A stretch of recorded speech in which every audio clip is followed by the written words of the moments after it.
Agile dead? That's more than a rhetorical question, and I think what we have to consider is whether or not the adoption of Agile has magically erased risk. And I think that's actually a much harder concept, and I said that sort of tongue-in-cheek, but has the adoption of Agile techniques. And when I'm talking about Agile, I'm not just talking about Scrum, but the technical side of Agile, the ideas of extreme programming, all of those I think have to be lumped together to have a conversation about Agile. Agile is just not Scrum. But the scary part of all that is I think what we've done really is just change the environment and to some extent the timing as to whether or not we recognize some of these. The problem is some people might have thought that by becoming Agile, all risk has gone away, and that we could abolish those techniques that we've used in the past. And some of them have been very good. Some of them have been really good at being a doorstop. But we've used these in the past, and they've actually, in a lot of cases, provided some value.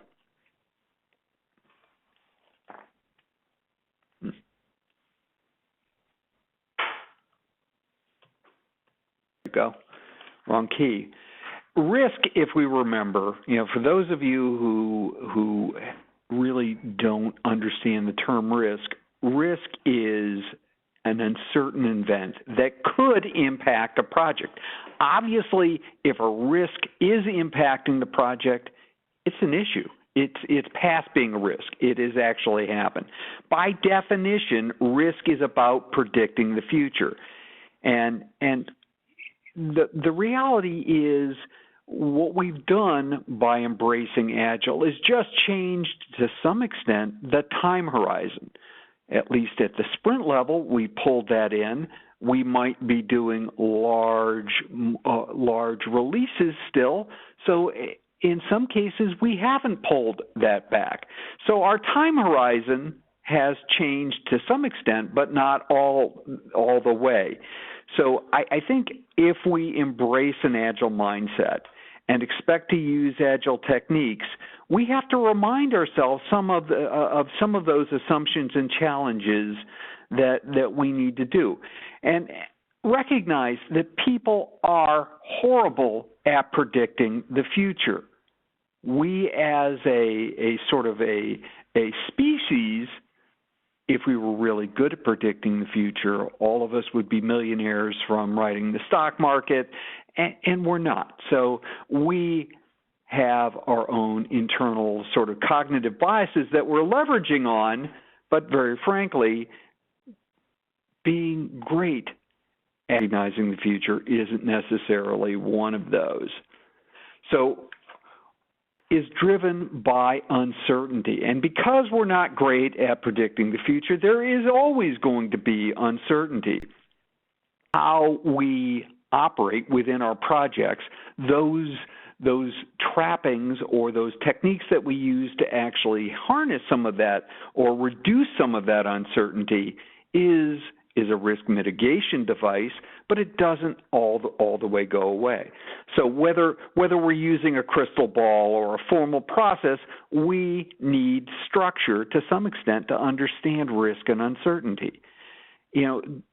We need to do something in order to avoid the occurrence of uncertainty, and therefore having an issue, changing that uncertainty into a certainty sometimes is just that, an issue.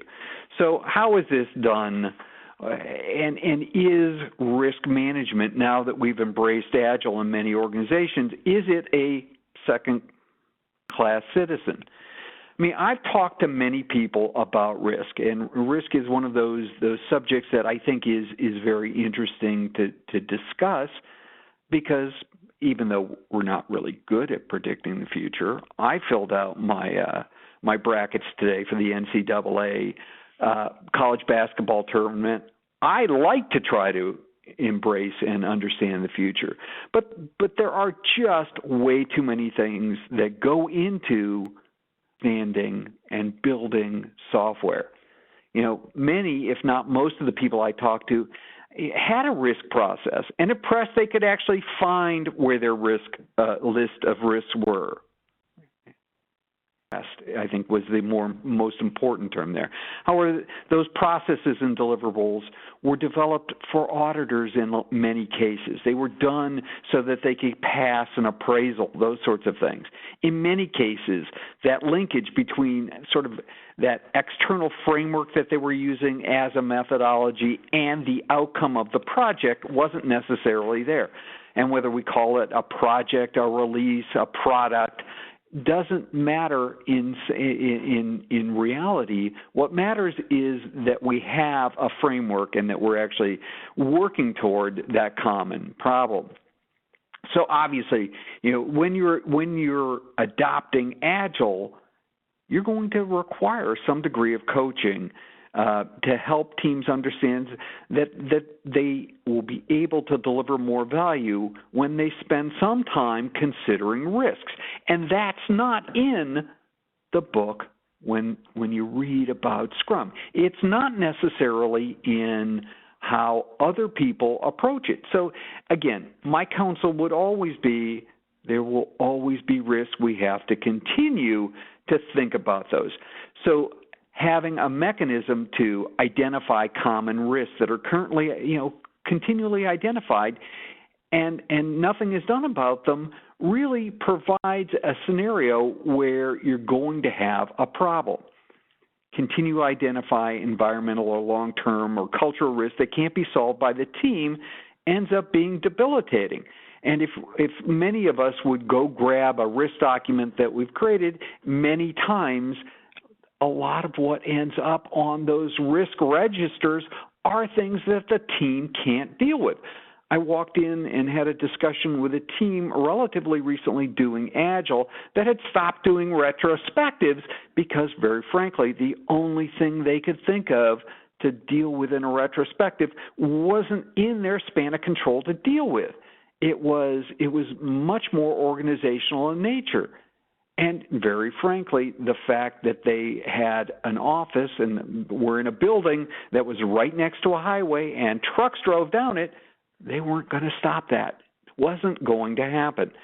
So again, they'd given up on trying to deal with things even at a team level that were risks, or at least were translating into issues and were just hurting the team. So we need to understand what things go directly into delivering functionality so that we can wrestle with risk.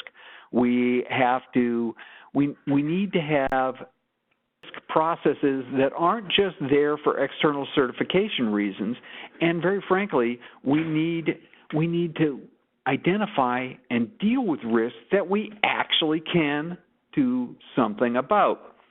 So classically, we would